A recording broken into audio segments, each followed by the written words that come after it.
race car is in, green is up, 15 laps the distance, we're underway, and Ferrante getting gone in that outside lane. Familiar colors that he ran for so long on the tour. Back then, he ran the number 31, running the number 3 today, and is out front, but not for long. Here comes George Bissett Jr., number 1, trying to blast his way to the front.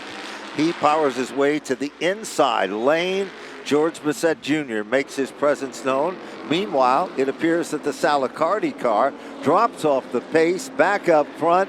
Bissett is the brand new leader. Parmentier closing in on Ferrante for second. Ferrante stepping out of line for the race lead on Bissett as they go back to turn number 1. Hard racing with these cars to the exit of the corner for the vintage Allstar Modifieds to kick off our feature program here this afternoon. And it is Ferrante at the point. Here comes Parmentier to the inside in the 00. So, meanwhile, Ferrante sets the pace. He takes over the lead. It's short-lived. Here comes Parmentier to the bottom of the racetrack. Red versus blue and white, the All-American dream. History of the sport coming off the turn, back to the line. Parmentier, a new leader of the event, leader number 3.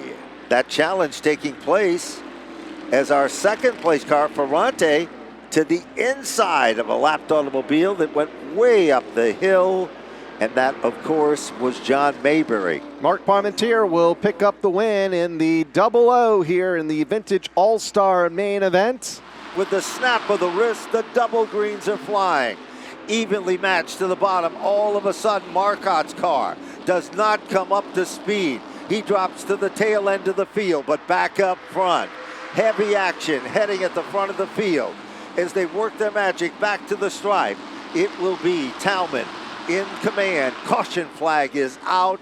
Marcotte's made the move to go to the bottom. It didn't work. He lost 6 positions on the racetrack because he got shuffled back all the way to the bottom of the top 10. Battle for the lead. Troy Tallman stepping out of line on Dylan Kopech in turn number 1, and they are side by side. Both are closing in on David Flamia, who was that car that spun in turn 3 a lap ago. He got that car fired back up, but is right in front of the race leaders as they come off the corner. Ternulo is slow on the backstretch on the inside access road. We'll see if he can get that car to safety. It appears as they come off the turn. Crossover move this time as the caution flag comes out.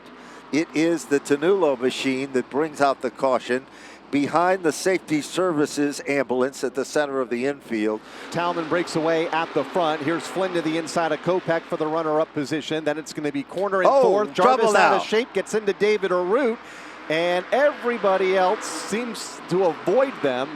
Minimal contact other than Arute in the 75. In the bottom of the top 10. David Arute now.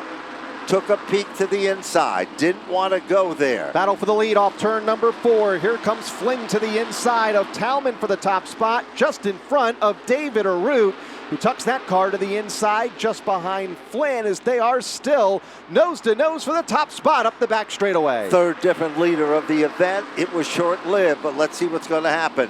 1 turn left as they come off the turn and rumble back to the line. Here it is. Brand new leader emerges, Mikey Flynn. He manhandled the automobile car number 81, put it back in the line, back up front. Kyle, we've got a bid for the lead. This will be the 5th different leader of the event. As he gets back to the line, David Arute to the front of the field and to the head of the class, looking for his 2nd win of this 2023 season. Seemingly, he always comes on strong late in the season, looking for a victory here, but Mikey Flynn says not so fast. Bottom shot, back to the inside. Flynn to retake the race lead. Flynn, trouble behind him, 1 car goes around. It's Kopech back to the outside wall. 76 of Chapman barely sneaking by. Caution is out. Challenging Keith Rocco for the 6th spot. Moeller in car number 35. For the lead. Down in turn 1, they come together. Todd Owen continues to maintain the lead, but Mikey Flynn is up the racetrack. Heartbreaking situation here. You won't want to miss this replay. Rocco knows that he's got a race car that on the restarts, it is able to run strong for about 3 laps. Here comes David Arute. bottom shot move off turn number 4. White flag is out, 1 lap to go. And that's the bid for second on Mike Christopher Jr., who tried to move Owen up the speedway in turn 3. It did not work. Todd is able to pull away. Trouble further back in the field as the leaders race into turn 3 for the final time. Todd Owen looking for the checkered flag and put a cap on his 3rd championship season. Todd Owen has done it again, winning here at Stafford. He'll take down the win. David Arute, great run to finish in 2nd. Michael Christopher for 3rd on the podium.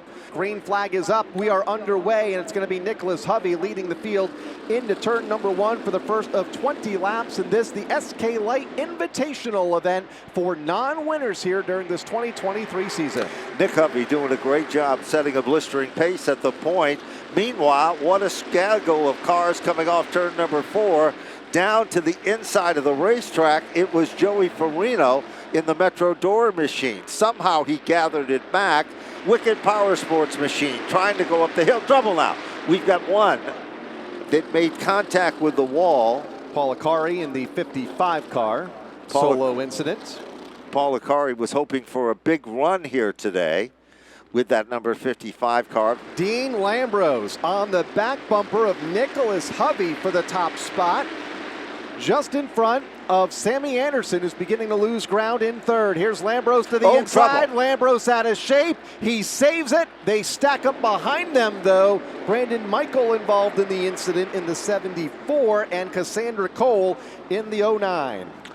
3 cars involved in that one. There is a 3rd car. That's the 52 that came in after the fact. Off the turn, they rumble back to the line. Here they come. Hovey takes down the win. Sammy Anderson to finish in 2nd. And wow. Tim Sullivan in 3rd.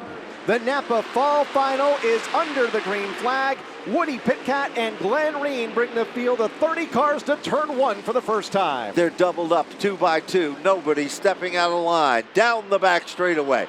Woody Pitcat, but right on his back bumper is Matty Galco. They work their magic off turn number 4. Back to the stripe they come. Pitcat will lead the first circuit. The tail that wags the dog there is the number 1 car. Oh, trouble back straightaway. Kopsick. 1 car gets turned. It is the 179 machine, and it appears that the other car that is involved is the number 75 car. 3 laps of the 80 into the record books. Chris Cambato and Frank Scambato Jr. in charge at race control. And Woody Pitcat sticks that car to the bottom, but here comes Marcello Rafano, but the brand new leader becomes Matt Galco. Been a while since we've seen Galco at the front of the field here at Stafford, and here comes the number 3 leading the way off of turn number 4. He's moving to the outside.